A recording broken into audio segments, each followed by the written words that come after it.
Good evening, my friends. How are you doing? It's an evening stream. Something we don't normally do, but maybe we should start. How are you all doing? It's Sunday evening for me. Maybe same for you. Maybe some of you all are well into your Monday. What's going on, Kane? Thanks for tuning in from Pittsburgh. What's up, Rashane? Nice to see you. Kyle's tuning in from Detroit. Your City Sleeps is tuning in from the sea, I think. Your City Sleeps. My City Sleeps too. It's a little early to sleep. That's why we're streaming. B. Jaminson's birth. Long time no chat. Hope you're doing well. Tuning in from Bay Area. Bay Area back down. Tom, the cranky old nerd. Very confusing. Daylight savings time and an evening stream? Exactly. This stream was originally going to be a typical, like, kind of Monday morning stream, but, you know.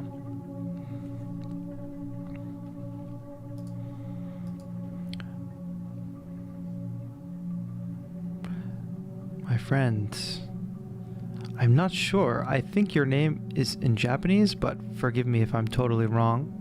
It's morning where you're at. You can correct me, and if you want to give me a romanization or a name I can call you, would love to say hello by name. 9:30 p.m. in Detroit. How do people feel about daylight savings time? It's lighter later now. No more of those early sunsets. No more of it getting dark super early. That's a good thing, right? Huh. Some guy says, did you jump ahead 12 hours by accident? Yes, exactly. Exactly. I don't know. I was sitting here, kind of like preparing the live stream, getting all my camera set up because I hadn't streamed in a bit. And I had already been working on this performance that I have to prepare for. And I was thinking, you know, I should just do this on stream. Like, there's no point in not doing it on stream, you know? What's up, Fabio? Thank you for tuning in from Sao Paulo, Brazil.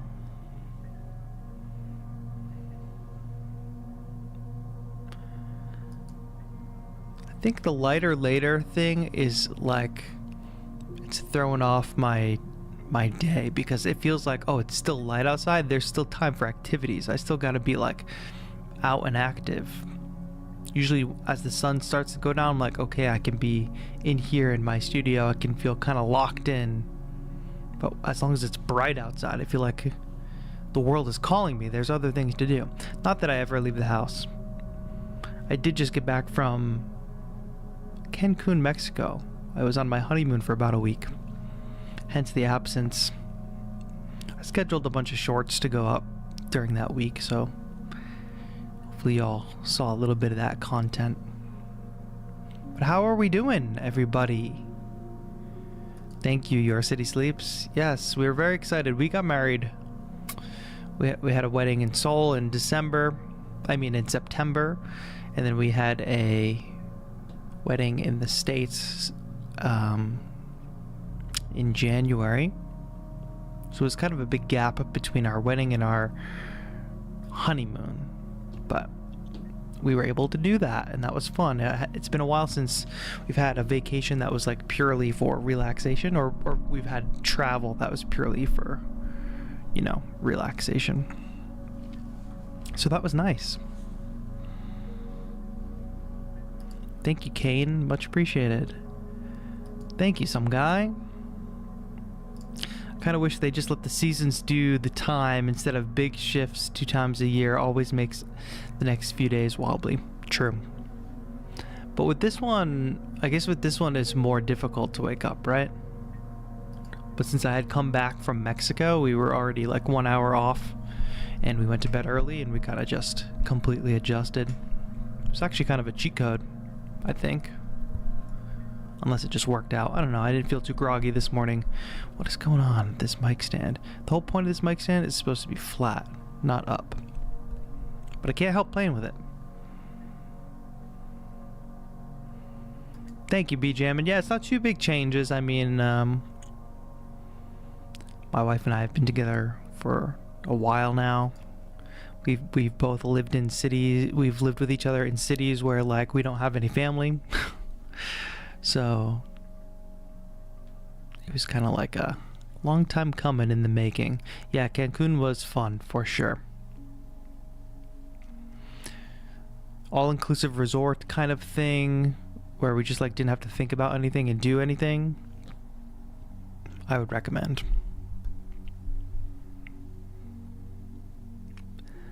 It's kind of like a once in a while thing that we saved up for, you know? And we had gifts from our wedding that contributed to that. I'm doing great. 80-hour work week is over, and I just got the IRA compact series of devices this week that have been so much fun in the few hours I've had so far. That's great that you're able to claim back some time for yourself after an 80-hour work week. That is not easy, my friend. I hope you're staying sane through all that.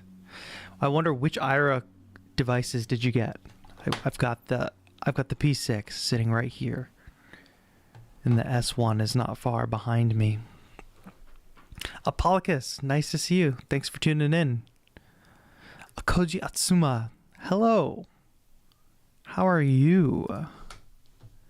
Welcome everybody to an evening stream. Before we get into the nitty gritty, I got the ambient drone in the background. I hope that's okay. If you guys can even hear it. I hope the audio levels are okay. Nobody's complained yet. But sometimes nobody complains and I go back and watch the stream and I was like, oh, well, that was messed up the whole time. Alright. I also switched this camera over here to be over the shoulder. I wonder how you like it. We're going to be working with Move today. And the Chic controller. I need to prepare a performance for a little offsite South by Southwest thing with Ableton. That's coming on Wednesday. So I want to prepare something. I could have done it with Push. I consider doing like a combo of Push and Move.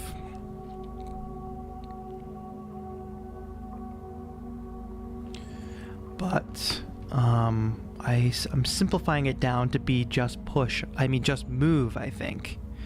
And it's working out pretty well, but I need to add some spice to this thing. So hopefully you all can peek over my shoulder while I work and react to how you think it's going. Switch my camera so y'all can get the top-down view, and hopefully that'll work out. Let me see. Let's test it out. There it is. Boom. There it is. We got the Move. We got the Chic for some added effects. I think it's gonna work out well. Thank you all for checking the audio. May is in the house. Go stream May's new song. Here, let me find the link for you. Fantastic vocalist, fantastic producer in the chat. If you all don't know, you are sleeping. Here we go, Spotify link. I'm gonna spam this link in the chat. Only 290,000 monthly listeners on Spotify. That's all. That's all. JK. Oh, that link doesn't fit. You only find a shareable link. I got you. Stay with me here for a moment. There you go. New artist for y'all to listen to. There's the Spotify link.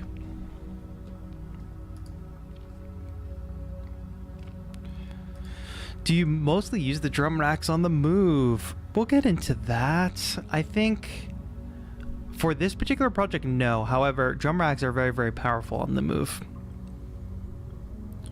And I'm also going to be using Move in controller mode for this performance.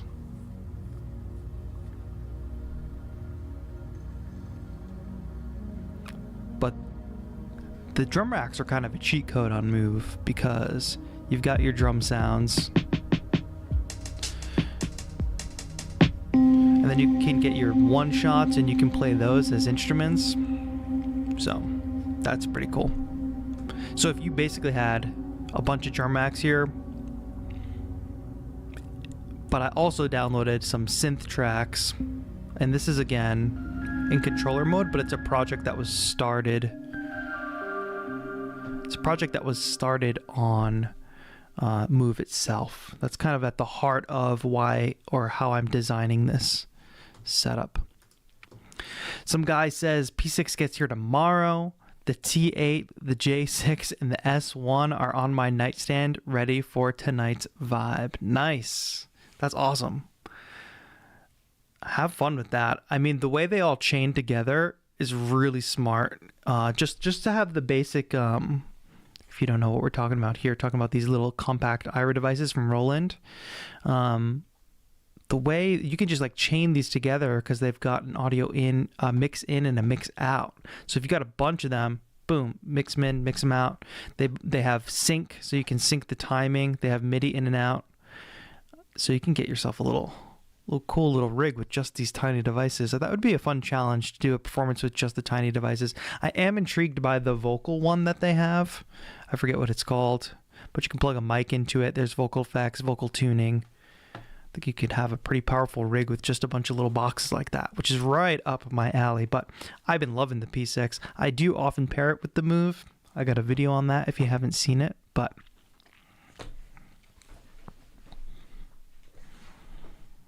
yeah, the E4. I got to try that one. I got to hit up my friends at Roland and see if I can give that one a try when I have more time. I'm stacked on projects right now. There's a lot of cool stuff coming to the channel. I just got this vintage keyboard, old Yamaha keyboard.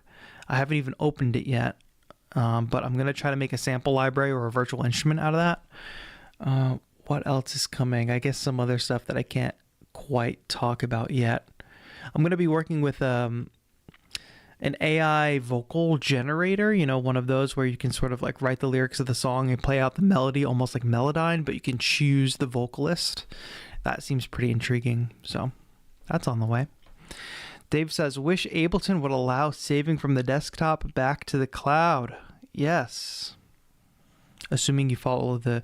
Oh, I see what you mean. So you want to be able to send a project from Live to Move. Yeah, that would be interesting. I think one of the big hang-ups and one of the things that would be useful for is just sending drum racks, full drum racks to the Move, because we're able to save like synth presets, but I don't think we can send full drum racks yet. We can just send samples to the Move and then build the kits from there. But it would be nice to do that work faster on the computer, or even potentially in Note.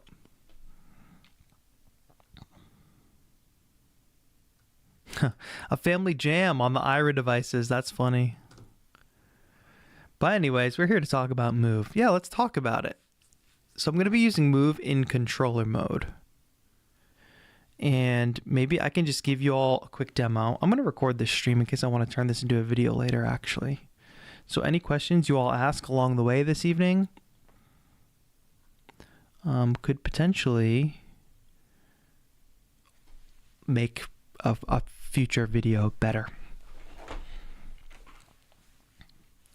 So let's get into it. I'm going to be using Move in controller mode. We're going to control live.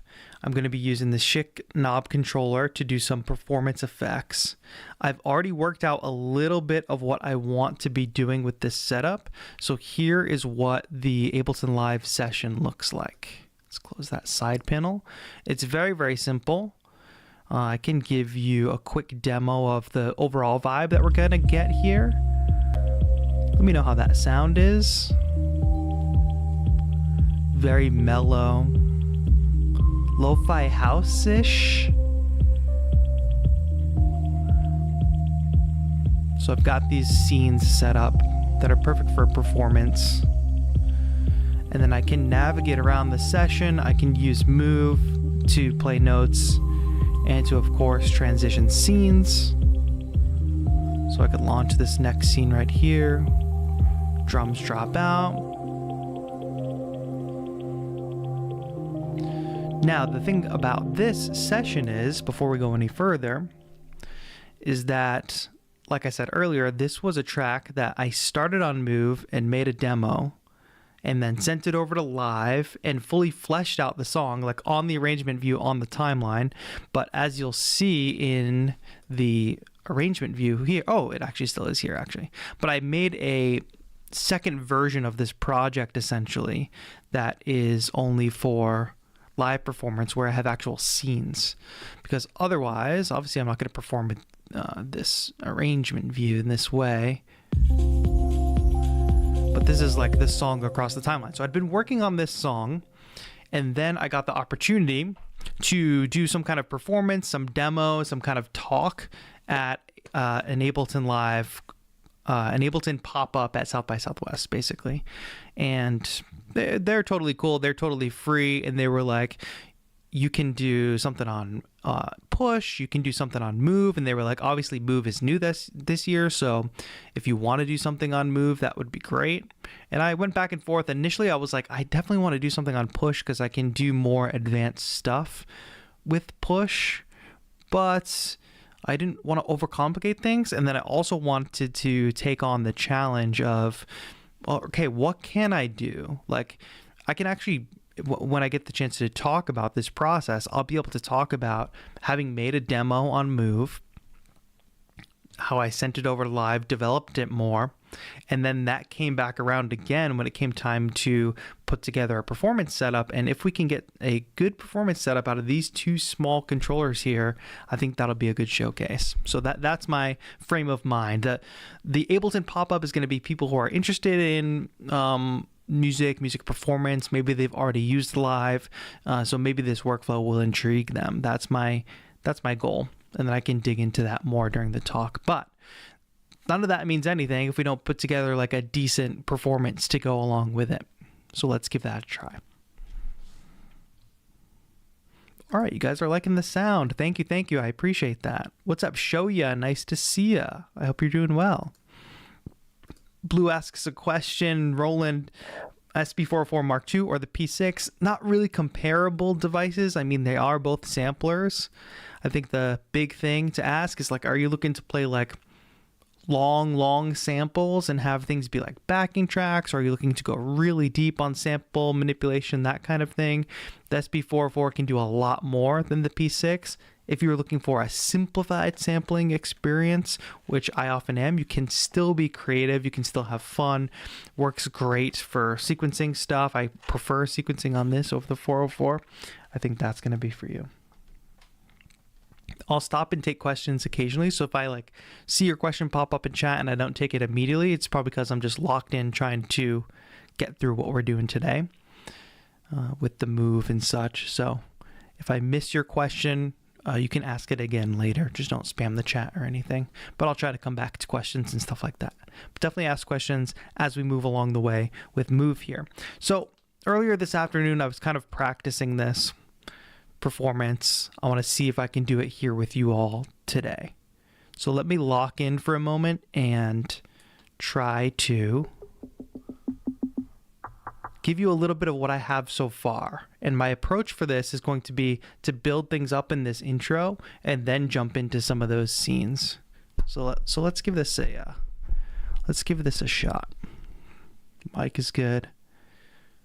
I might talk while I do this, or I might not be able to handle that. So we'll see. I'll definitely explain it all after if I'm not able to talk while I do this. Here, and we'll go with this camera. All right. Fail. Automatic fail. Stop all the clips first. And then one thing you have to remember before we actually start here. In live, if you're doing a performance where you're trying to record into session clips, you can see that like this scene right here is highlighted. Scene 9 is highlighted. Can't have that because I'm going to want to record up here into scene 1. So just got to make sure that that starting point is set properly. All right, let's give it a shot. Let's get some field recordings.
So I'll jump in here. My mappings are not happening. I got some performance effects already mapped, but we ain't moving. Well, that's working. Alright, so that's the basic part of that intro. If I had more effects to play with, that would have sounded good, so we'll have to fix that. But basically, we're going to go from here, eventually to this. Or we'll probably jump back here. This is an 8-bar loop.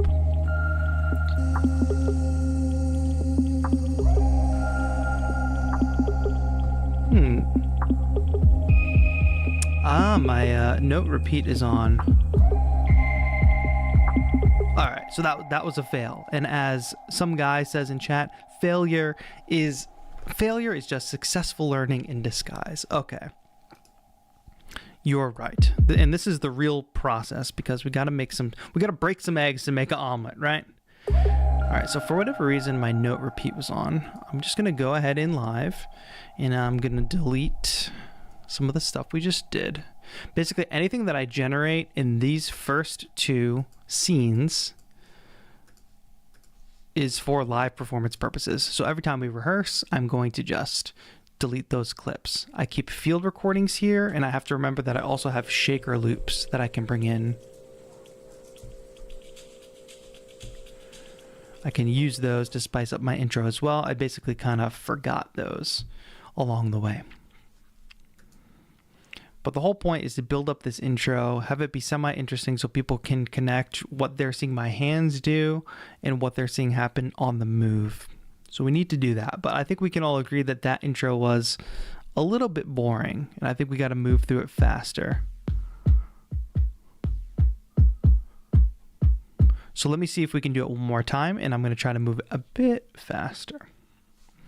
Dave says, great reverb. All these sounds sound really good on the move. I mean, that's just the Ableton stock reverb. But some of these synth sounds that I have, even though I'm using this in controller mode, this is a sound that came from the move. And I use a preset pack by some people called Sound Ghost. And then this bass, somebody said cool bass in the chat. This is just the basic sub bass. So basically, I gotta go from that bass, which is octave down, and I wish it gave me some display of like what octave I was in, but it doesn't, unfortunately. And this is the synth line I'm supposed to play.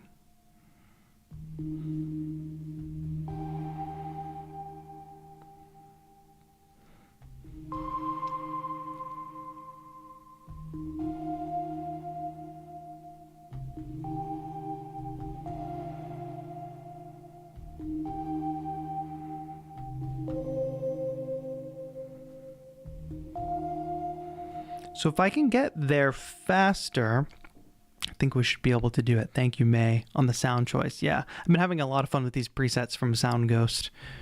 They're like perfect sounds for the kind of music that I want to be making. And I haven't seen that many people making Move presets out there.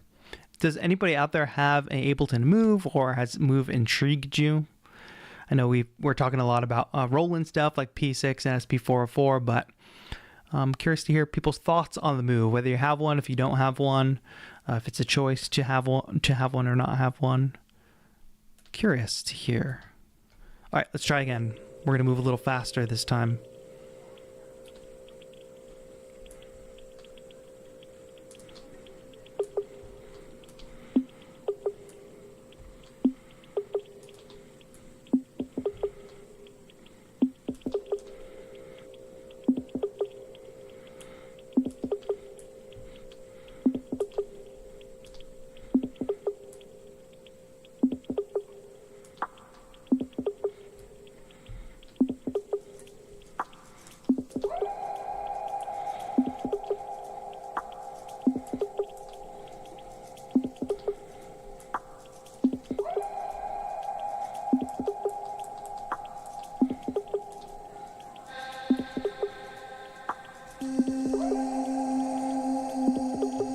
I didn't actually fix my problem where my effect mappings aren't working, but that's okay.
Do this with my mouse for a second.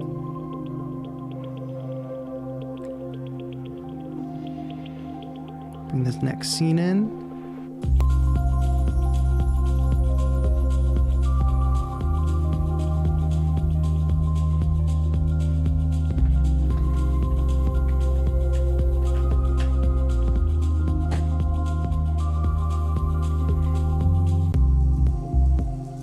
All right. Yeah, so, all right, we got there. See how we were doing that faster? Trying to get there faster. I think that's cool.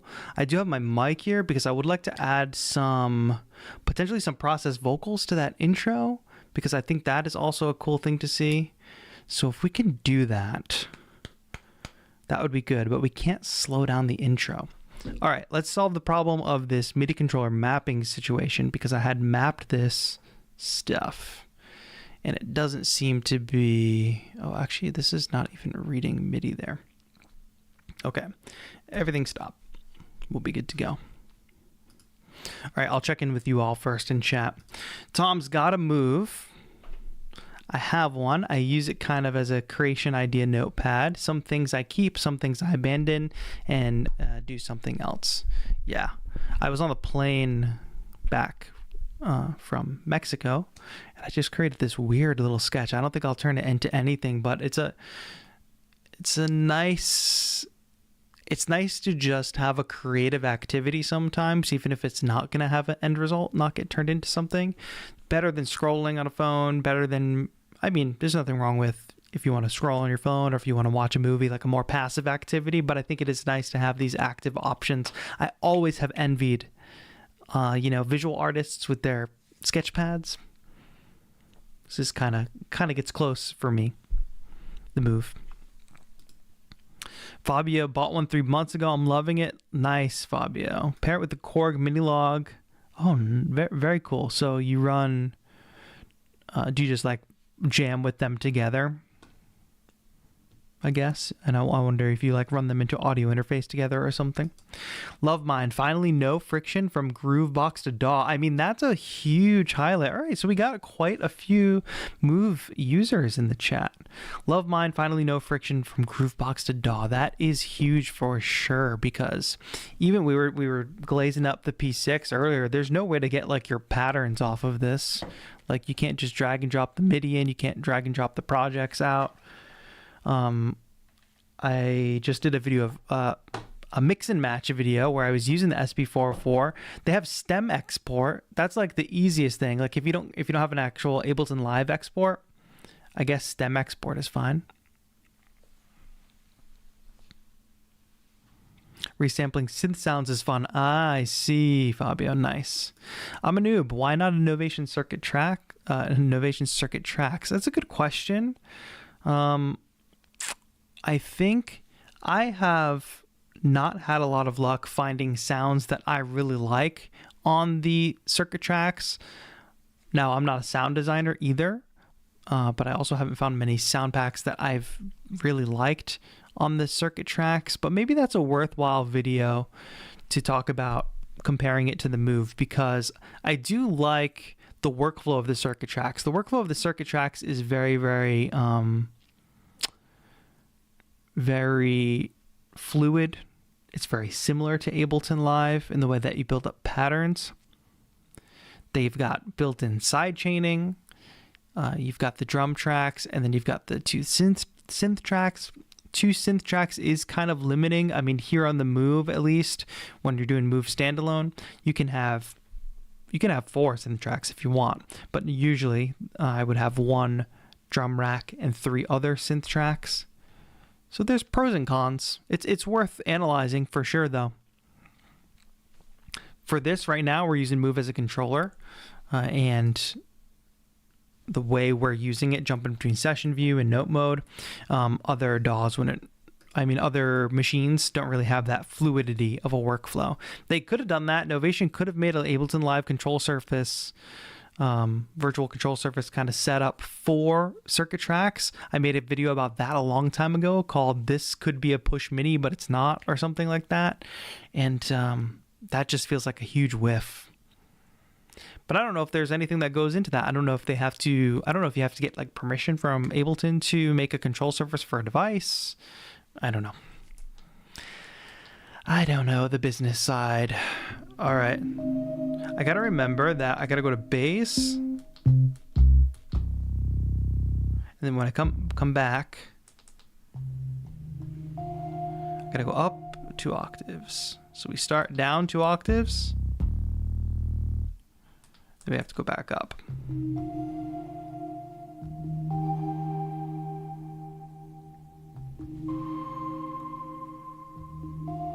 I also made a mistake during that run through because I didn't hit record when I went to record that melody, and I used the capture instead, and the capture only worked for the previous 4 bars. It didn't capture the previous 8 bars, unfortunately.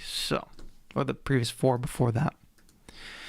Waiting the release of III DJ Wireless to pair with Move. Yeah, nice. I tried those out at NAMM. They're like so light. I found the same with tracks, so I'm selling it now. Oh, the same about the sound selection Accent Noir. Yeah, I hope they'll release a successor.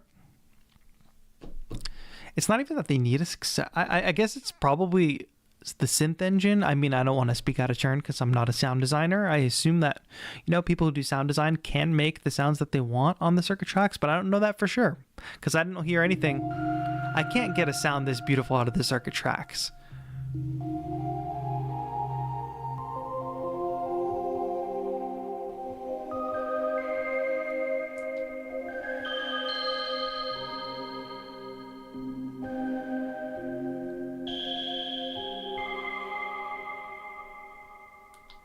Also a little screen here, which lets me know what I'm controlling. Okay, we got to fix the mapping problem. Y'all keep distracting me.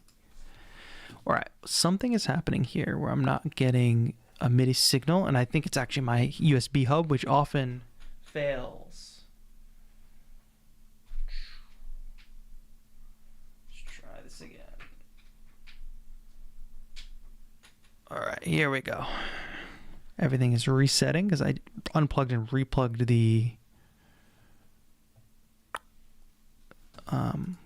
USB hub. Oh yeah, we are working now. So let's go over some of the effects that I'm working. Here we go.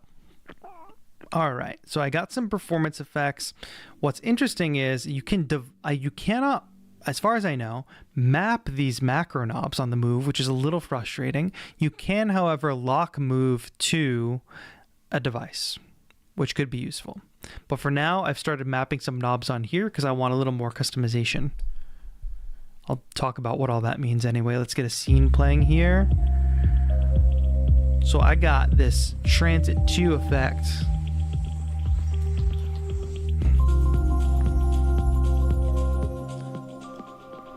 These are my master effects right here. Low pass filter. This one here is a high pass filter with delay.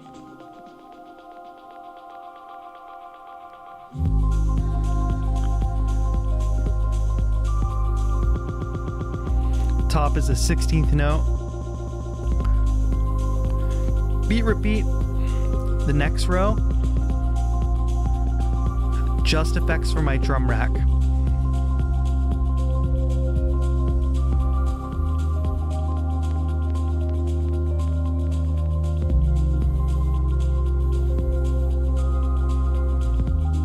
That's about as far as we got on the mapping.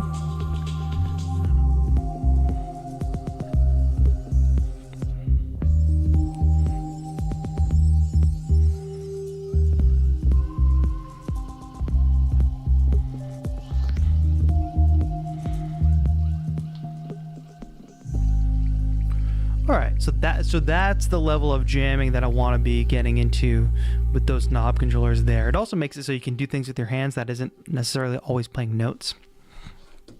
Good question from Towns Bishop. Couldn't you just buy plugins or other samples to get better sounds, or is it not that simple?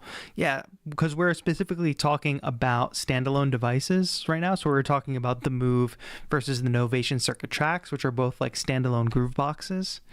And you are limited in whatever synth engines you got there, unless, like you said, you can make sample-based instruments, which is not exactly the same thing as a synth engine, but the Circuit Tracks doesn't really excel at that either. So yeah. But if we were talking just purely in the box, yeah, it doesn't matter. If you're just using a MIDI controller, you can get plugins, you can get samples, you can make your own sounds. It's a lot easier. What's that knob mixer? It's by Shik, S-H-I-K. Really cool, compact, just a bunch of knobs, you know? All right, we got that all squared away. So now what I'm thinking is I need a couple more layers of improvisation over the performance. So the other annoying thing, let's talk about a really annoying thing about Ableton Move is I'm going to go into note mode. And okay, we're doing the drum rack. Playing the drum rack, then I'm playing the bass, then I'm playing the synth, then I'm playing the next synth, which I don't really need. All right, but as you can see in my session, there's more tracks. 5, 6, 7, 8. There's more tracks here. How do we get to those on the Ableton Move? Let me tell you, my friends, we can't get there on the Ableton Move. What I often do is I go to grab this arrow to try to get there.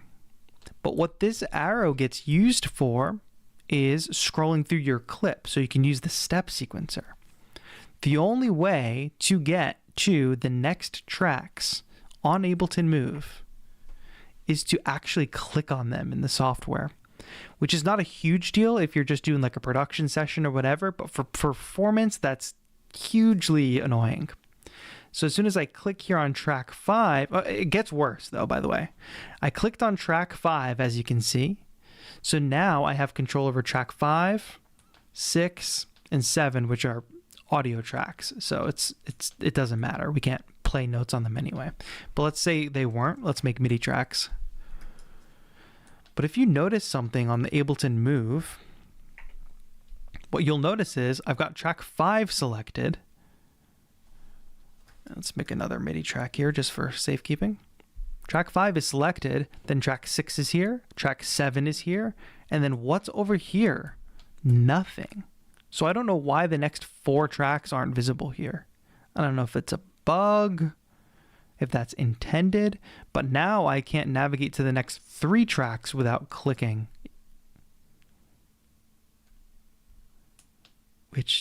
And then that just jumped back to the beginning. I don't know. So I think that's a bug. I don't think that's intended. That definitely needs some work. Yeah. All right, I won't rant too much. We're supposed to be having a productive time. I'm trying to be better about not dwelling on the fact that technology is not perfect. Technology can sometimes be not very thoughtfully designed in some aspects, but we still need to persevere and make music. We didn't come here today to critique the gear. Appreciate that, King. Thank you so much. Niskovic says, I've really liked your videos on the Ableton Move and its various functions. Are really curious. I primarily use a DAW-less setup though. Do you think it would be worthwhile if one's not into Ableton? That's interesting. I think its biggest selling point is probably the aspect of it that makes it the notepad, you know? But it depends. I truly believe this. If Ableton had marketed Move, if Move was basically not even a groove box and it was just a synth, I think it's still worth it because you get these really great sounds. You basically get their drift and their wavetable synth. Now, that being said, you can do a lot deeper sound design in Ableton Live. So I'm trying to just think on this COVID how this would fit into a DAW setup. You can only do 16 bar patterns max. Am I correct on that? 16. Yeah, 16 bars max. But if you needed an easy solution to have 4 really amazing synths at a touch with aftertouch pads, tweak them with the macros, it could fit into a setup and you'd have a really great sound. How long has Move been on the market? Since, I believe, October? So less than a year. I remember being in Korea, being in Seoul, and getting the call. Being on Zoom with Ableton, being like, look at this new thing that's coming out. And I was like, this is crazy. Can you ship it? They're like, we can't ship it to you yet. We can't ship it to Asia. We can only ship it to the US for now. That was like before it came out. And then I had to wait till I got home, but then I got it. All right, let's make some progress. So all that being said, the reason I ranted about not being able to easily access the rest of the tracks, I want to not have to do that. I want to just have the first 4 tracks here be the only tracks that I play. So jump back into the Ableton Live session here. I'm going to make a new audio track. Let's set up an audio track which we can use to process vocals. And I have a couple ways that I want to be able to process the vocals. But let's start first and foremost with auto shift. And I'm not going to do any like singing or anything. I'm going to be basically just like kind of droney kind of stuff. Auto shift. I'll put that first in the line here. And what key are we going to be in? We're going to be in C minor. So that'll just give us basic pitch correction, lock in the pitch. And then I'm going to do a low cut because you don't need any of that. I want to do some stuff with reverb, but I guess let's not be fancy with it. I'll just do that. I'll just dial up some reverb. I'll throw some delay. And let's actually make sure that our input is set up. There we go.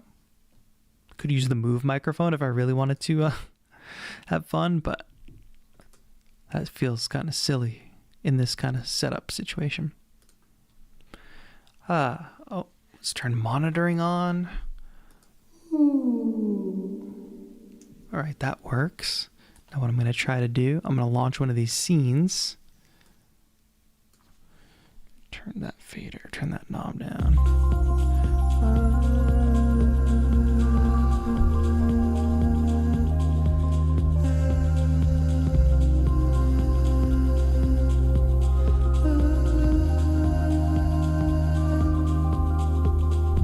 I basically just want really ethereal, really echoey stuff. I don't want this to sound too front at all, too in front. I want this to sound really pushed back, drowned in reverb. I got some saturation on the master, which I think I'm just going to pull back on quite a bit. Because that bass is really, really pushing it.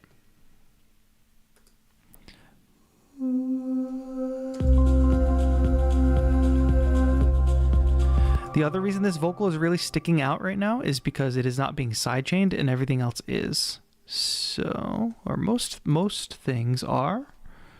So I'm just going to copy a sidechain and paste it here.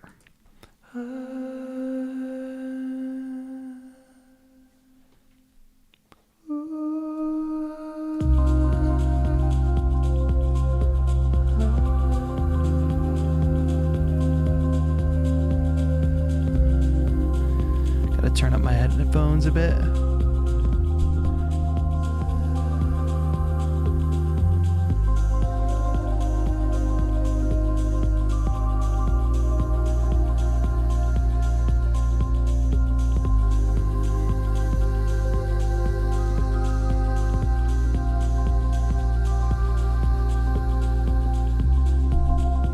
There we go. All right, so now we're getting that kind of ethereal sound.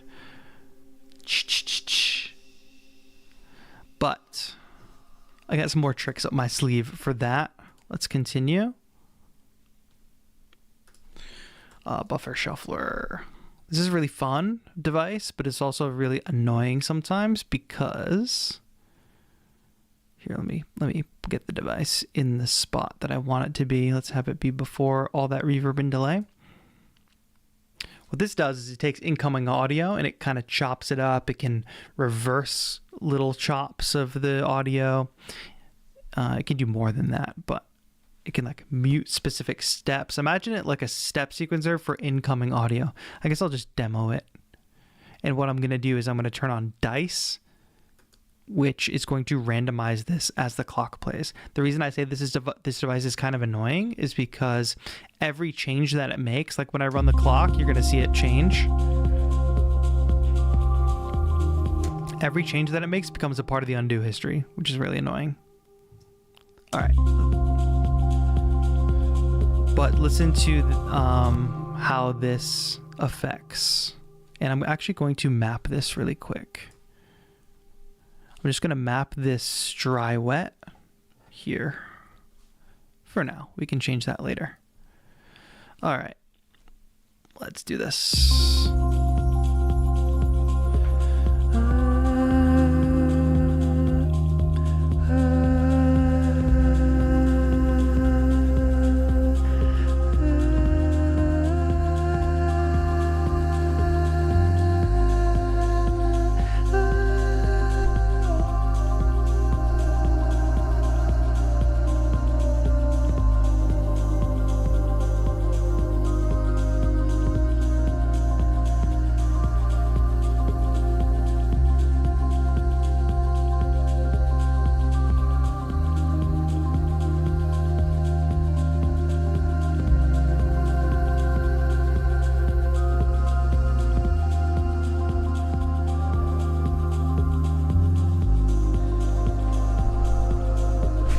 So I've just looped that.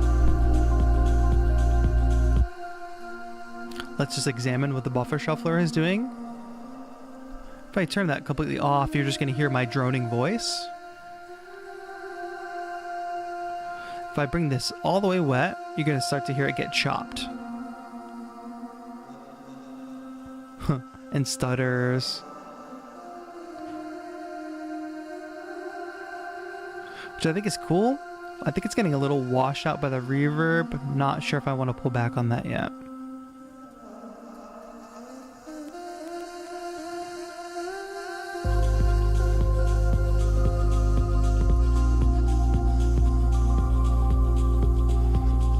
I think without the reverb it's better.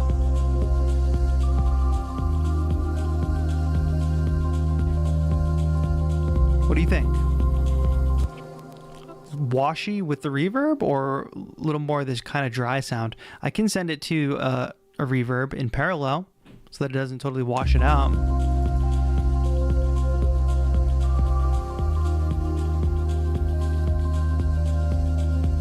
It's more rhythmic, I feel.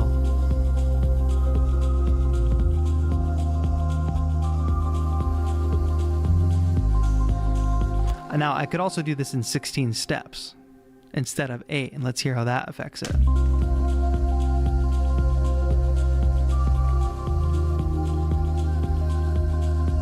More chops.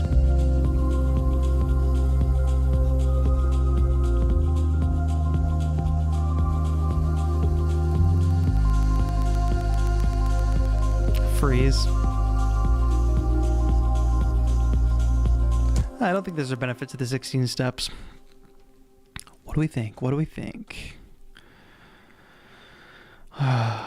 Accent Noir, thank you for joining us all the way till 2 a.m. If you are up late watching this stream.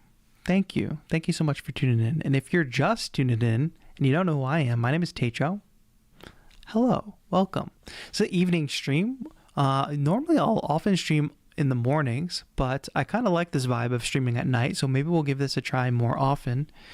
And I'm preparing a performance right now with the Ableton Move. So working through adding some things, adding some spice to this setup. I got a performance on Wednesday that I need to prepare for.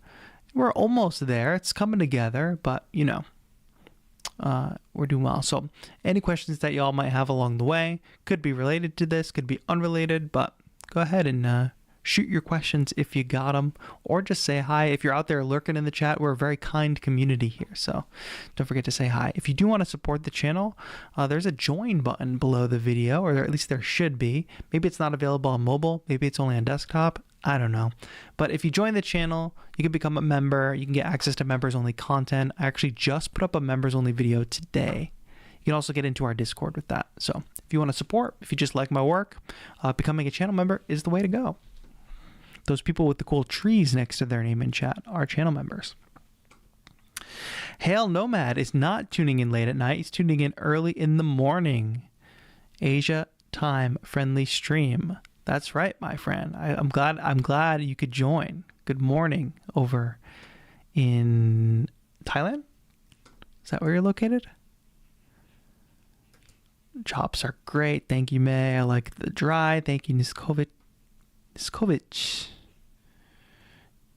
Start dry, then increase the reverb. That is definitely an option. That's a good way, good suggestion, good way to transform the sound. We might implement that later.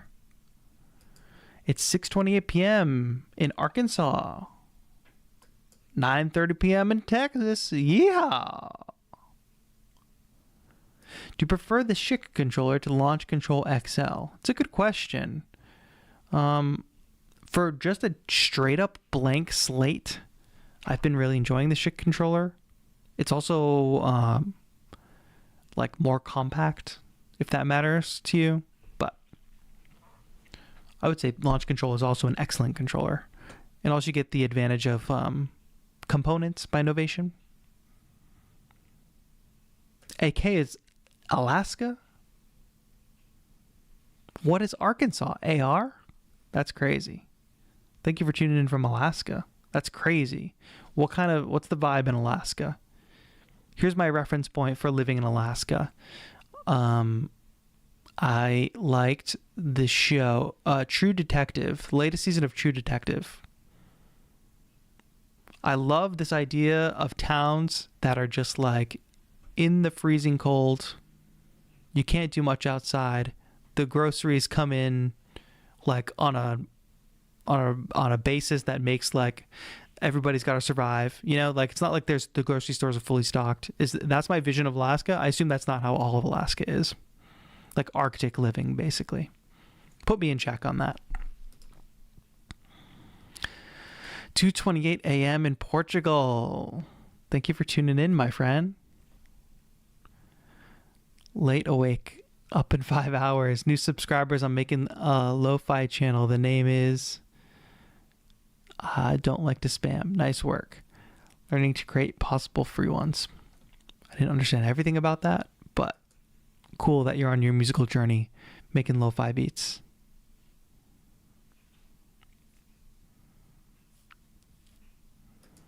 Alaska was added later than Alabama and Arkansas, so they had to come up with something else. So AK1.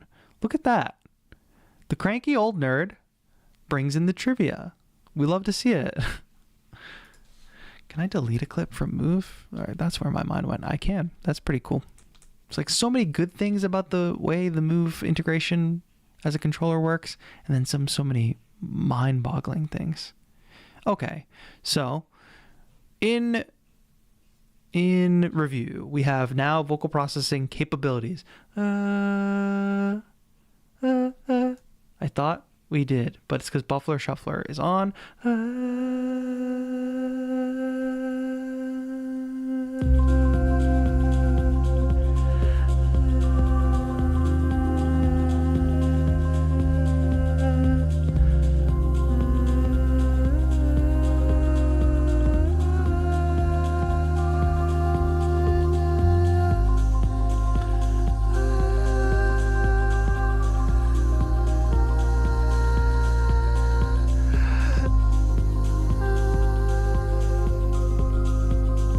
right, cool. That works for me. I'm going to take that suggestion from May from earlier, and I'm just going to map. You can't see what I'm doing. I'm going to map, gosh, the reverb, dry, wet to this knob right here. So this, I'm basically going to work in rows on the Schick controller, where each row is going to be like a specific track. So over here is where my master is. This is where my drums are. Put vocals over here, just way away from everything. I'm not going to use all 32 knobs, that's for sure.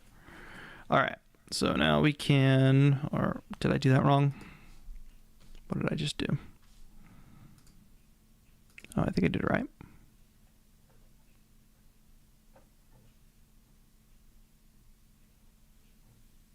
Oh, I messed up and I mapped it to the same thing. I did it again. I'm not losing my mind.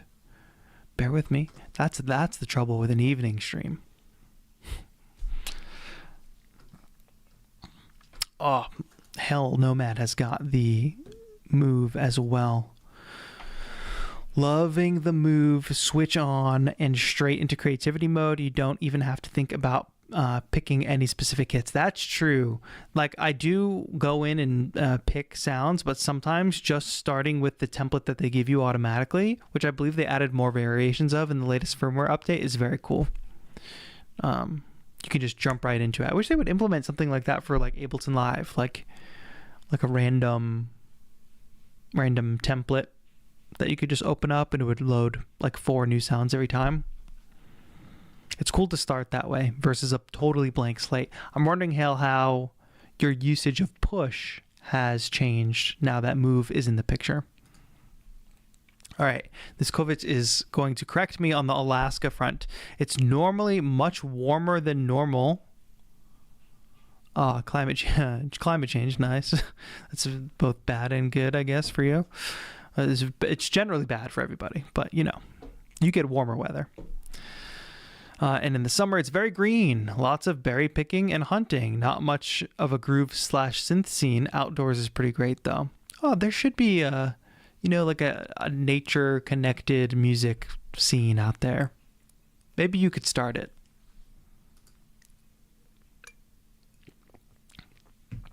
All right, now the question is, where does this vocal situation fit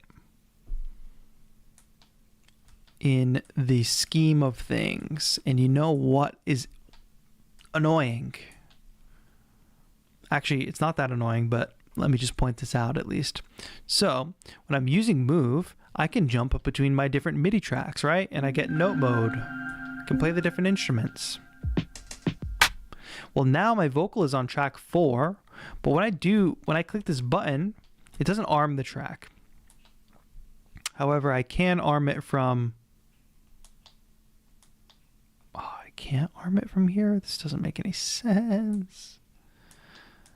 I can't arm it from there, which is so dumb. Right? I can stop these clips, but unless I physically arm it myself, I can't arm it. Ugh. What a disaster.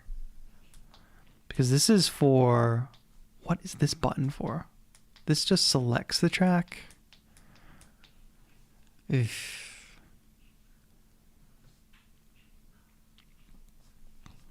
We got more than one person from Alaska in the chat, which seems crazy to me. Hello, Chris Morlong.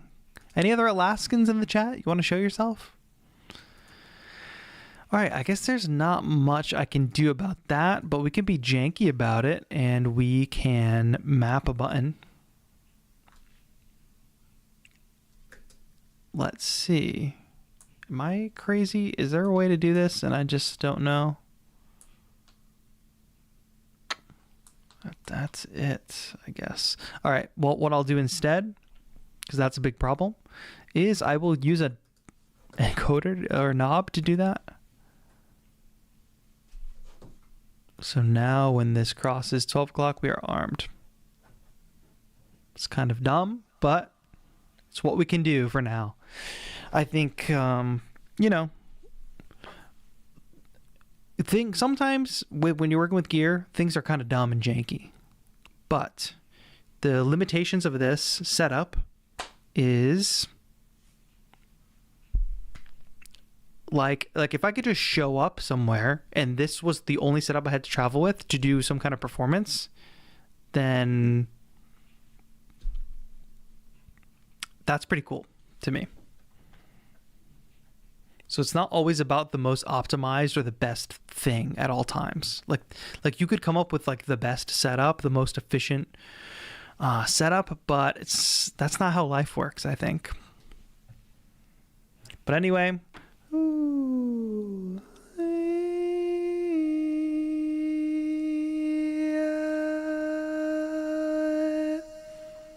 let's do it. Exactly. It's janky, right? Some guy, but that's what we got to do. That's our limitation.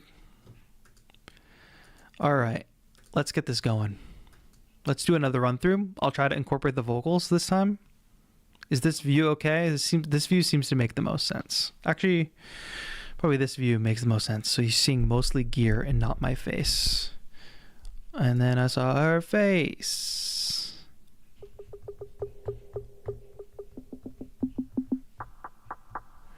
All right.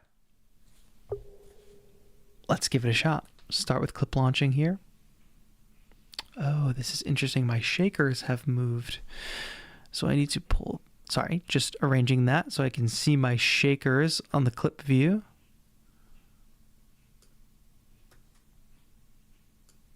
There we go. Basically, I just take everything out that I don't need. And fail again. Stop all the clips. Little field recording action.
Gotta be better at finding that downbeat.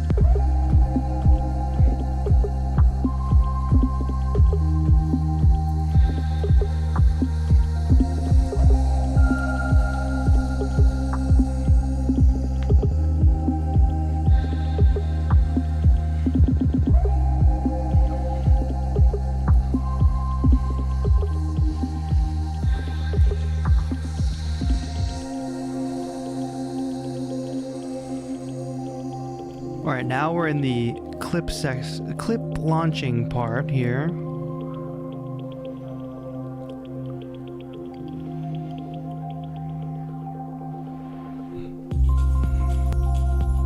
lost track of time. Not real time, but like the pulse.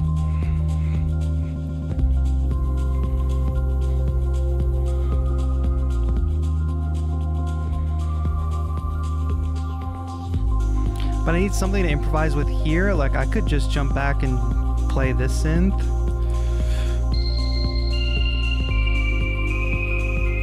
That kind of sounds bad.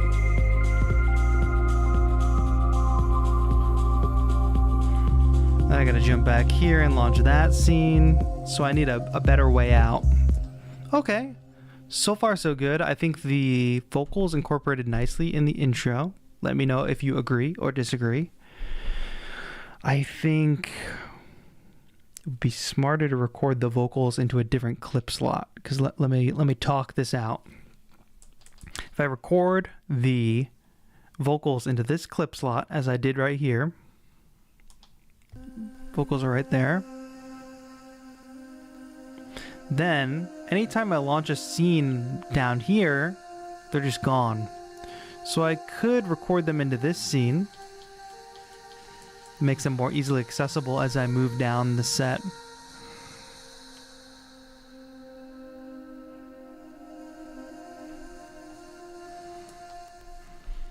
But I was happy with how those landed.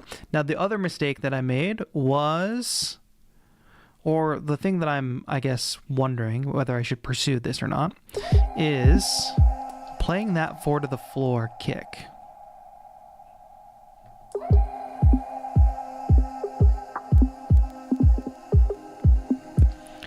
Playing the 4 to the floor kick, or just jumping into the clip launching and let the song do it, you know? It kind of belabors the intro, and there's the risk of like I wasn't really prepared to jump into it. I just kind of remembered I wanted to do it, so that's why I was feeling off time during that. So let's maybe abandon doing that during the intro anyway. Delete all those clips. And then the next problem to solve is like, what sounds am I gonna improvise with? I also didn't bring in the shakers during the intro, so there's a lot of practice to be had here. But we got 2 days. That synth you try definitely doesn't fit, but I like the high octave, maybe something more full. I agree. The only problem is we've used up our 4 tracks. So now we have a decision to make. Oh, well, actually, remember that janky setup we talked about where we're arming the vocals with the encoder? So in theory, let's test this out, chat. In theory, if there was another MIDI track here in the session that had a synth on it that we could play, and the audio track was in track 5, we don't need to navigate to it to arm it. We just arm it and it's there. So basically that doesn't need to be in the first 4 tracks. Then we got spot for one more MIDI track. Excellent. So let's go ahead and find a sound. Some kind of lead sound. Now, 2 ways to go about this. I think we could pick a lead sound to just sort of do some soloing over, or we could do some sample stuff. And hey, I got to take a pause here because May, thank you so much for becoming a channel member. Thank you so much for supporting the channel. Much appreciated. Welcome to the Wanderers. Thank you. And speaking of, Chris asks a very relevant question. Do you have a Discord or something to chat? Oh, you're asking them if they have a Discord. Well, you guys can also connect on Discord. But did you know that we have a TAETRO community Discord that you can join by becoming a channel member for as little as $2? It's a way to help support the channel. And then there's also members-only content that you'll get, some behind-the-scenes stuff. And then if you're in the Discord, you can also submit music to our track feedback streams, which happen. So that's another advantage. But I know not everybody can become a channel member. Yes. So if you're watching on YouTube, if you're watching on your phone, you might not see it, but there's a join button below the video, usually on desktop, and you can click join and it'll tell you all about channel memberships. The Seekers tier is, in my opinion, the best tier because you get access to the members only videos, which one just dropped today. It's a more than 1 hour long uncut process video with commentary. And then you can also get, there's like 10 members only workshops that are up that you can watch right now. A lot of cool content, and then there's free sound downloads as well. Do my eyes deceive me? We have a Joseph McCaffrey in the chat. It's been too long. It's been too long. Bro's working overtime. Yeah, like you. I got inspired. I guess it's not technically working overtime if I was going to stream tomorrow anyway. But now I'm streaming tonight instead.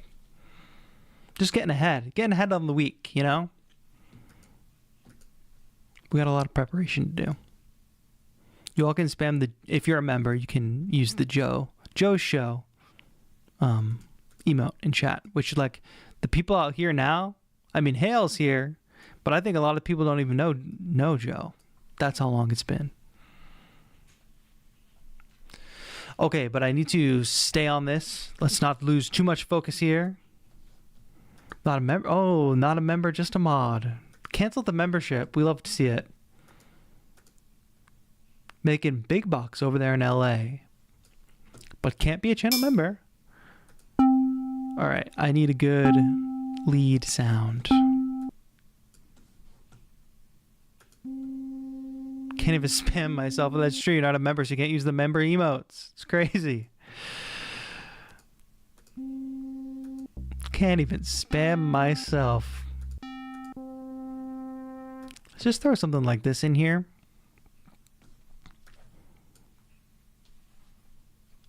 And let's just launch a scene.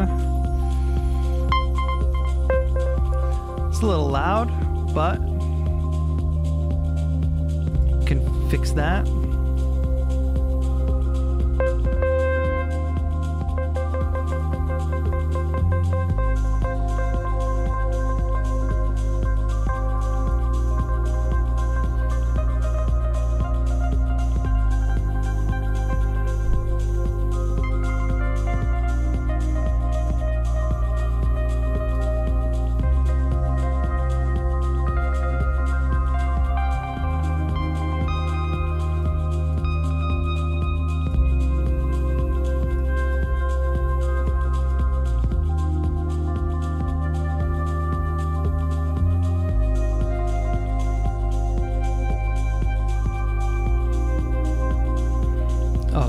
Messed up my chat window. Apologies. Hold on, let me see something. I think I might... They're always talking about, oh, you can give away memberships during stream, or you get like a certain amount of memberships to give away. Like, I don't think that that's true. But let me see if that is true, and I will gift a bunch of memberships right now. I think that's kind of crazy. Hello, everybody. If you are tuned in here, if you just tuned in, we are making some music, preparing for a live performance with the Ableton Move. Just hanging out, chill on a Monday evening. Let me see. Create a highlight, add a stream marker. I didn't know I could do that. That's pretty cool. I don't know how to do anything in the background. Spin the wheel. I should spin the wheel. You're right. Darn. Where's the wheel? We got to bring the wheel back. I started watching a show on YouTube that has to do with... It's like they watch movies and they do commentary, but they spin the wheel. They spin a wheel of like bad movies to pick which movie they're going to watch. All right, I think it's pretty much cap that I can gift memberships on stream. The wheel is somewhere in more than one piece. Oh, unless we did trash it, I'm not sure. Other people can gift. Yeah, I think. But I think there's some mechanic where the streamer can gift memberships. Oh, I'm not going to get into it now. That would be a very not entertaining stream. But I'll do it for next time. I'll try, so everybody can get a taste. A taste of channel memberships. All right. I think this lead sound is not cutting it. Niskovich. Am I hitting that ch at the end correctly, or is it just a hard C? Niskovich. Welcome to Wanderers, all the way from Alaska. Thank you so much for joining. Welcome, welcome, welcome. And then if Nightbot is working tonight, which I don't know if I've seen Nightbot in chat. Has anybody seen Nightbot? I should be able to type !Discord. We should get a chat command. But actually, Nightbot has not been posting at all. So I might have to re-log in.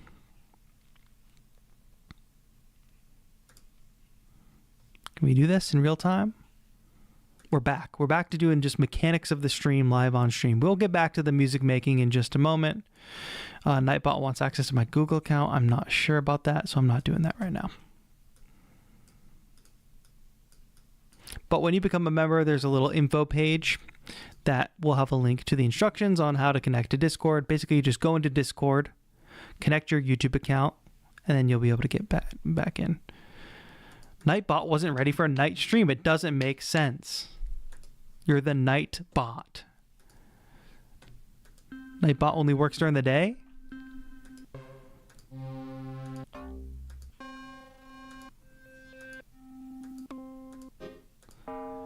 All right.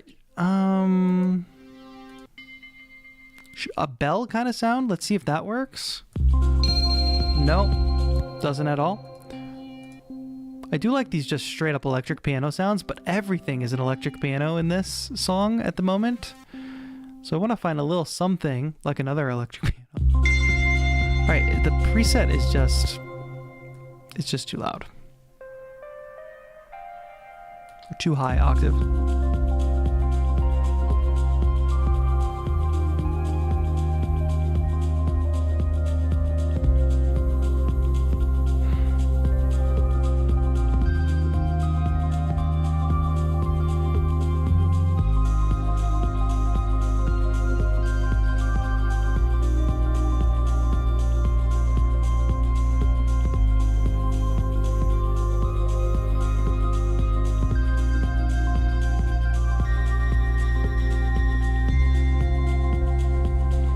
Not terrible, but it's got a little too much crunch on it, don't we agree? That wasn't too bad.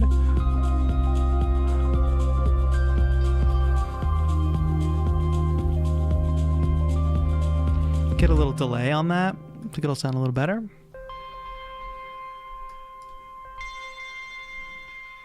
There's already delay built into that. Let's do that.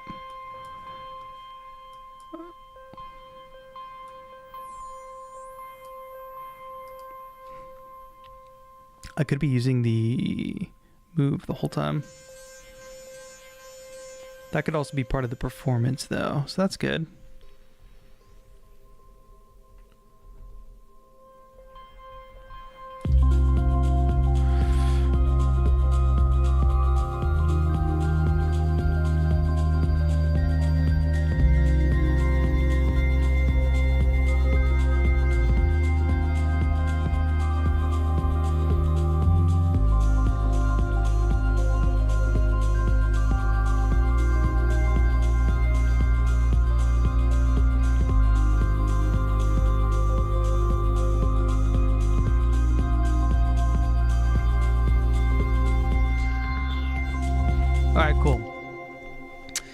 If that's the case, if we're going to do that little solo there,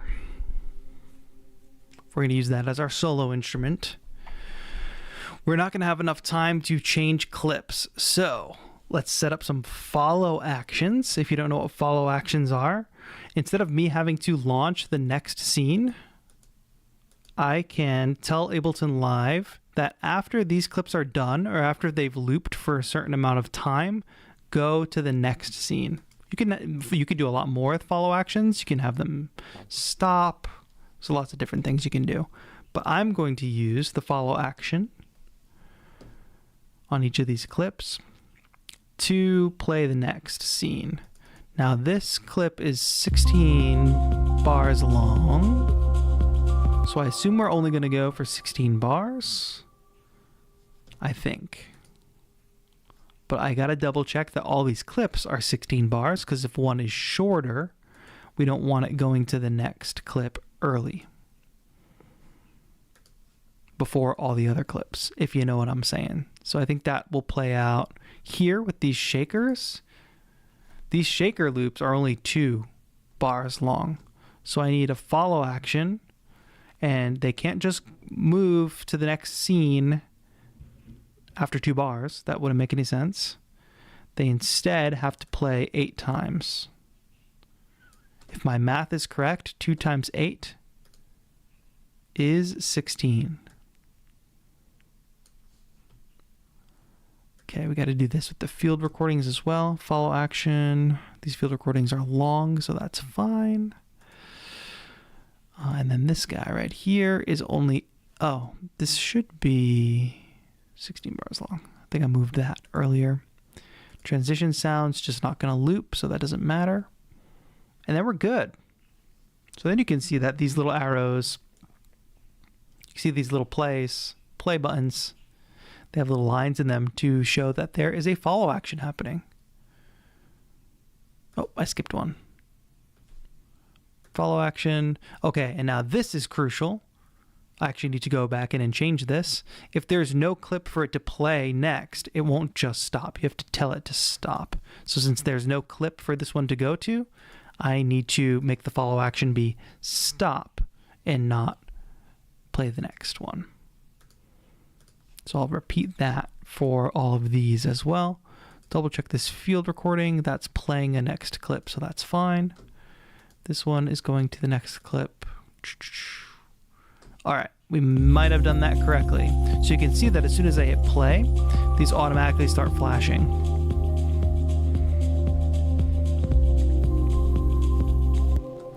And then quesadillas de medianoche. Quesadillas de medianoche.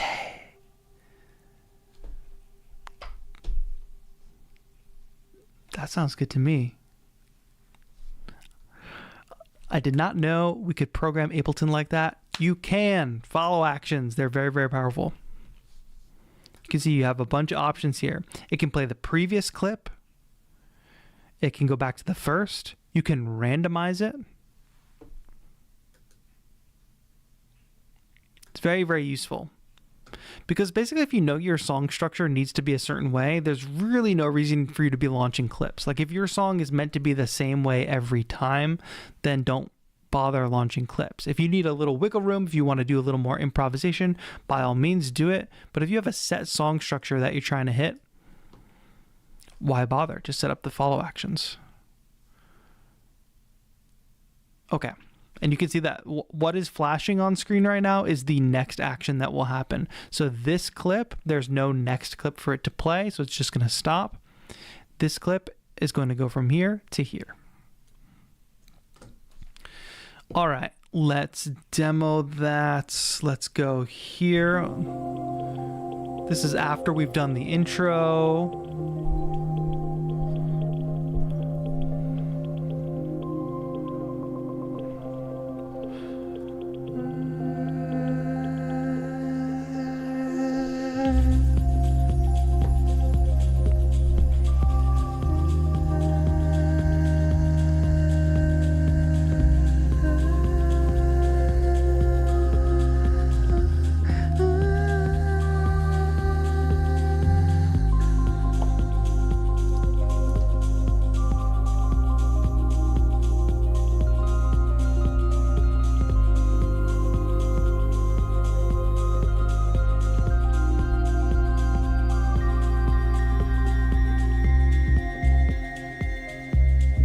My shakers did not do the proper follow action because I only set that for one of them. Oh no, this shaker loop is randomly 16 while this one is only 2 bars. It doesn't make sense. 1x. Boom. All right. So I think that'll work. Shall we take it from the top? We'll take it from the top, run through, and then hopefully we'll be in pretty good shape and we'll call it a night. I hope you're all enjoying this live stream. If you do enjoy an evening stream, let me know. If you leave a like on the stream, it helps more people find it. If you join the channel as a channel member, it really helps to support the channel so that we don't have to rely on doing clickbait-driven nonsense, algorithmic nonsense on the channel. We can stick to just real, raw creativity, expression, being on the artistic journey kind of vibe. We don't have to like remix the top 10 trending songs or something, which is nothing wrong with that. People enjoy doing that. We'll do a little chatting at the end of the stream too, so don't go anywhere if you're just hanging and chilling this evening. All right, shall we give this a go? Oh, I added another track, so I need to make room. There we go.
Okay, sorry that I forgot to switch the cameras at the beginning of that, but that was a pretty good run. I think I was occupied the whole time. What I mean by occupied is like I had something to do the whole time. So you could connect the performance with what was happening. I wasn't just sitting there David Guetta style, hands in the air. And I think it does a decent job of showing off some capabilities of Move, even as a controller, which is pretty cool. We did some step sequencing at the beginning. And if you noticed at the beginning of that, instead of recording in the kick, I just kind of played it in live and kind of built up with it, which worked pretty well, I think. So what do we think of that performance as a structure? I don't know how long that was. If I look at the counter at the top of live, it says 153 bars, which is about a 5-minute performance. I think that's fine. Hopefully it wasn't too boring. And we were able to bounce back to recording the vocals. The vocals didn't have a follow action, so they continued to play over the next scene, which I actually liked. So I think we're in good shape. Y'all, we did it. Chris says, I got to take off here in a bit. Have a good night. Thank you for hanging, Chris. All right, so that's all the work we're going to do tonight. We can just hang out the rest of the time, I suppose. So what do y'all want to chat about? I'm just going to quickly delete the stuff that I created here. And I'm going to save this. The final tip here is when you got a performance like this going, I'm going to save this live set as a template instead of just straight up saving the project. I'm going to do both. But I'm going to call this, let's just name it by the date because that's easier. And what is the date actually?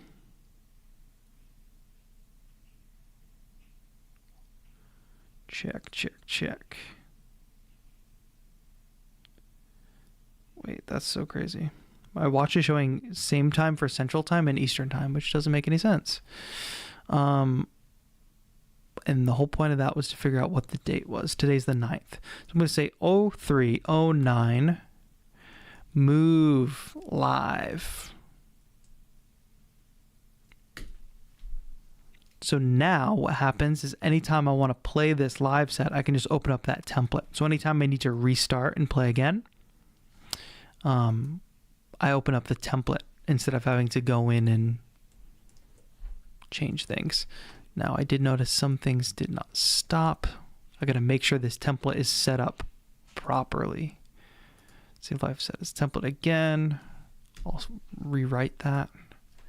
Okay. Very cool. I'm going to do file, collect all, and save. And I think a little more rehearsal between Monday and Tuesday, performance on Wednesday, I think we'll be in good shape. I like to build performances like this so that there's a fair amount of improvisation to be had, and so that it's kind of like it's not totally mistake proof, but it's easy to navigate around if anything goes awry. It's easy to keep the song going if anything happens. Nothing can quite come to a standstill with the performance set up like this. Right, chat? Right. Some guy says very vibey. Yeah, it's been a very vibey evening, my friends. Thank you for joining me here this evening. I see Hail Nomad says more night streams, please. Okay, I like the sound of that. Why not? It's kind of more chill in the evening, I think. We don't got to deal with people being stuck at work, whatever, that kind of thing. I'm happy I caught the stream. I'm not on a lot, so I'm always glad to run into them. Nice. Yeah, I think that will be the case for many people turning in here in the evening. Hail Nomad says, you getting in any gaming these days? That is a great question. I've been, see you later, May. Thanks for hanging out, and thanks for becoming a member, May. Go stream May's song on Spotify. Have a good night. So, Hail, to talk about gaming, and if there's any other gamers in the chat, let us know. What are you playing these days? What's good? What should I check out? I have been doing a bit of gaming. I've been trying to not overdo the gaming. So I stopped playing Black Ops. I was playing a lot of Black Ops multiplayer, but that was like me getting sucked into It almost feels like scrolling on like Instagram Reels. It's like another match, another match. It's kind of like an addicting feeling that I didn't always feel great. And I like single player games. I like games where you can be stealthy. I was getting too caught up in Call of Duty. Was feeling less like I was having fun gaming and more it was like a thing I wanted to get to because I was like kind of addicted. So that being said, I bounced off of that. I actually just started a new playthrough of Red Dead Redemption 2, which I beat a long time ago. But I want that. If I'm sitting down to play a game, I want to relax a little bit.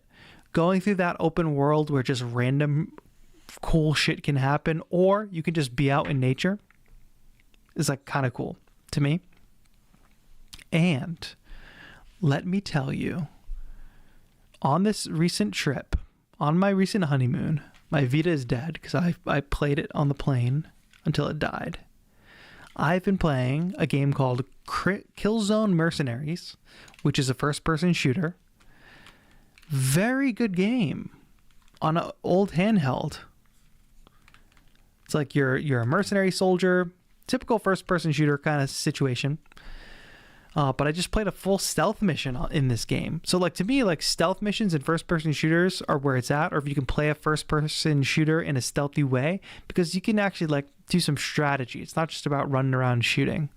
So like doing the stealth becomes the goal. Killzone Mercenaries on PS Vita. Very, very fun. What is PoE2? I don't know the acronym. Skovic says, seconded on more night streams makes it easier to catch as someone in a weird time zone. I hear you. We'll try to do some more night streams then. Do a little TAETRO After Dark action. Helldivers is my jump in, play for 20 minutes, jump out game. Some friends are playing Monster Hunter and loving it, but it isn't grabbing me. Yeah, I've never been into the Monster Hunter games. Sounds like if you've been with that franchise for a while, you can get into it and have a lot of fun. But otherwise, it seems, I don't know. A lot of people say the monster fighting itself is like so much fun, which obviously that makes sense. But I don't know. It's not my kind of game. I don't love the premise. I'm down to go be in an army and like go kill other people.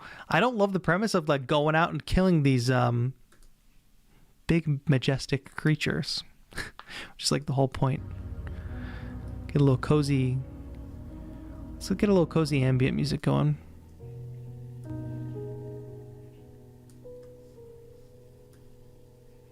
But I was playing Helldivers a lot with my friends when it first came out, kind of.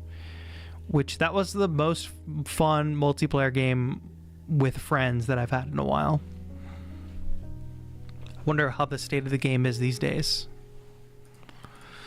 Been playing Batman Arkham City, Burger Planet. Yes, that's another. Well, they have Arkham games on the Vita, so I've been thinking about jumping into one of those. Those games seem really well made. I wish they would make a new Splinter Cell game.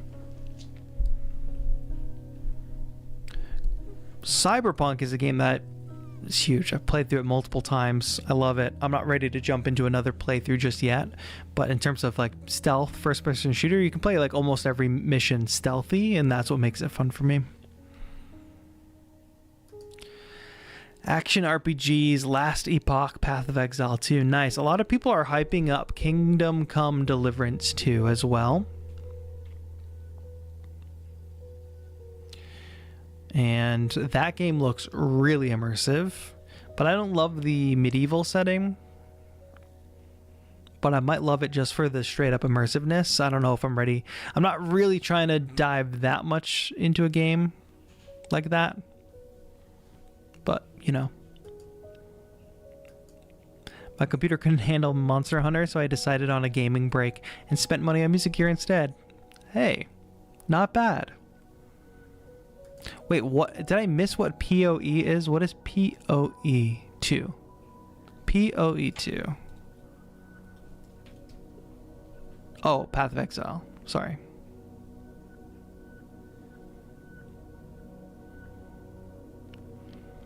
I feel like I haven't heard of this game. Oh, it's one of these games.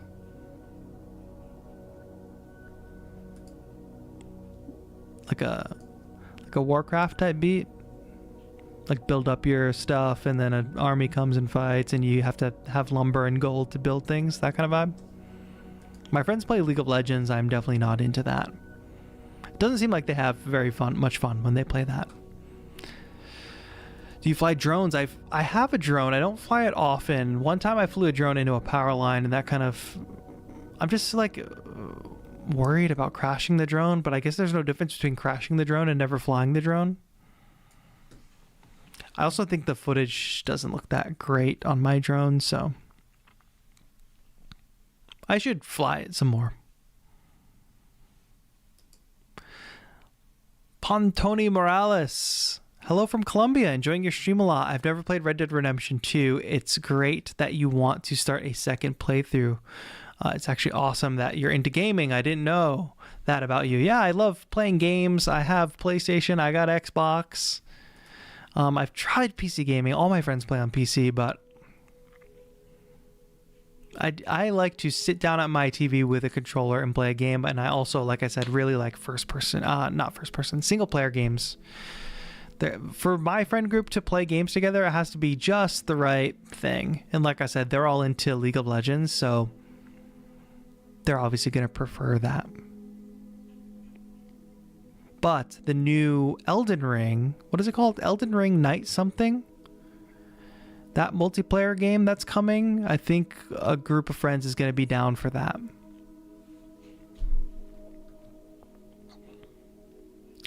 Igor, what's up, Igor? Thank you for being a channel member, and thank you, Pontoni Morales, for also being a channel member. Igor, I'm addicted to Avowed. It seems like people are really enjoying Avowed. I heard mixed reviews. I know Venus Theory did the score, which is amazing. Very, very cool. The mixed reviews seem to be like some people love it and some people are just meh. But that kind of Skyrim-y type thing, it just seems like it's not as deep as Skyrim is some of the criticism that I hear from it. A little more shallow of an experience. But I don't know if that's true. I haven't played it. I listen to a lot of video game podcasts. I pay more attention to gaming news than I actually game.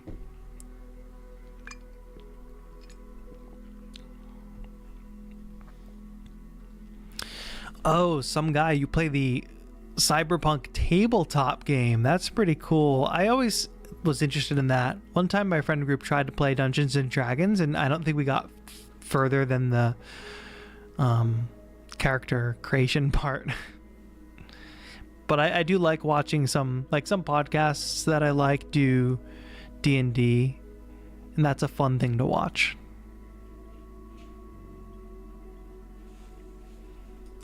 My health demanded that I quit playing LoL years ago. Smart person. You're a smart guy. Any word on the Loopy Pro tutorial? Ah, man. I want to do a video on Loopy Pro. I'm having a time problem at the moment where I've got a bunch of projects stacked up. We're going to have a community event in April that I need to make content for. It's already mid-March, and I also have some stuff that I need to get done in the month of March. So, for Loopy Pro, the reason I bring all that up is I really like Loopy Pro. I had a serious sit down with it on a flight recently, and I did not realize how freaking deep Loopy Pro is. Like, it is so much more than just making individual loops. You can be totally modular with the interface and like set it up however you want. So I need to hone in on what my Loopy Pro video would focus in on, or I need to just spend a lot of time getting deeper with Loopy Pro.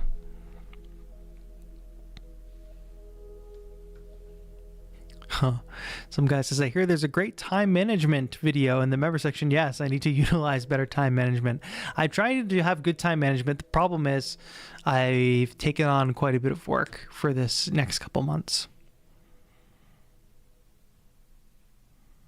which is good. I feel blessed to have work, and that's the thing about being a freelancer is then when good work comes in, it's hard to turn down. It's very easy to turn down like the shit that comes in. Like you would not believe the emails that I get for just the shit products. All like there's some good AI stuff and then there's some just like garbage AI stuff. Then there's just some random stuff that doesn't even make sense. So I can say no to that stuff very easy, but I'm getting a lot of good inquiries coming through.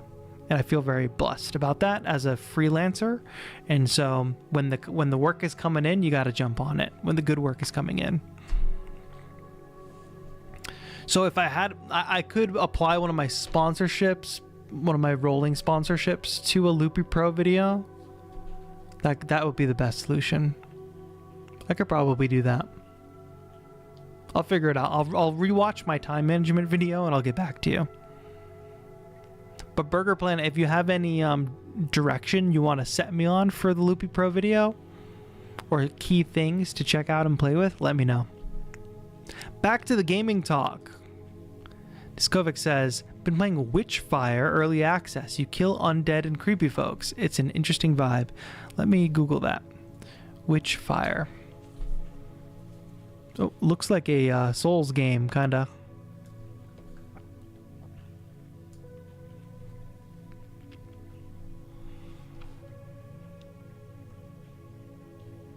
Very cool. Oh, is it like a shooter? Hold on. Let's bring up a video. This looks very cool. Witchfire gameplay. Well, first video says worth your time, worth your money. This is now a gaming channel, by the way. Alright, I'm gonna watch this video. Let's pause the music. Let's check out Witchfire.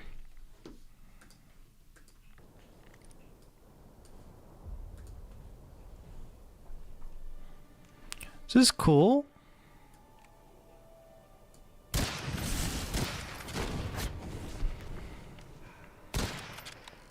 I like the numbers on screen. You can see at your hits.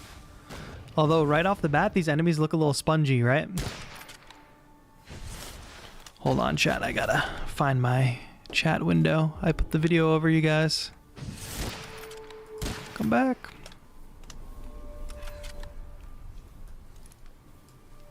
All right, coming back, coming back. The action is happening.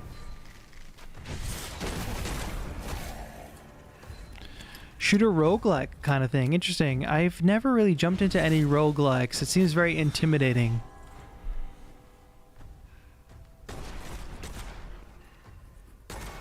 It's almost got a Destiny vibe to it. Me and my friends are really big into Destiny 1. Wait, those enemies look exactly like a Destiny enemy. These guys.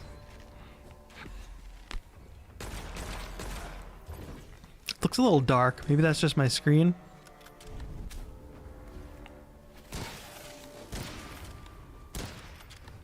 So this game is in early access. Oh, that was nice. Nice animation there.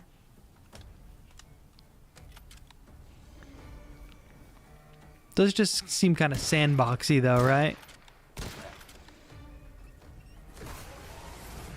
Seems like we're in just an open area. Oh boy. We've got some Arcana.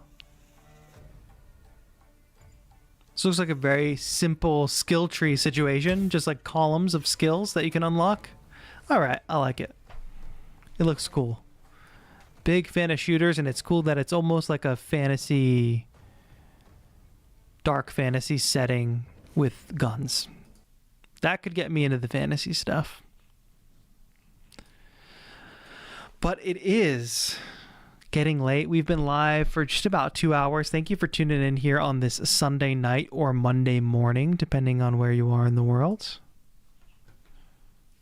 I'll answer this last question. Andrew Williams, thank you for joining. Says, have you ever done any music/audio for games? I have not. It would be fun to experiment with that in the future. I would love to do some kind of moody ambient score or something like that at some point.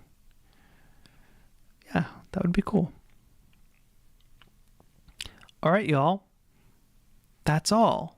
If you tuned in late, This stream will be on the channel, so all you have to do is go to the main channel page, go to the live tab. You can watch from the beginning. We were practicing on the Ableton Move, making a live performance, all that fun stuff. I'm going to try to be live more regularly as I was in the past. So if night streaming seems like a cool thing, we'll be back for more evening streams. Might experiment, maybe if we could do 1 day stream, 1 evening stream a week, that would be very cool.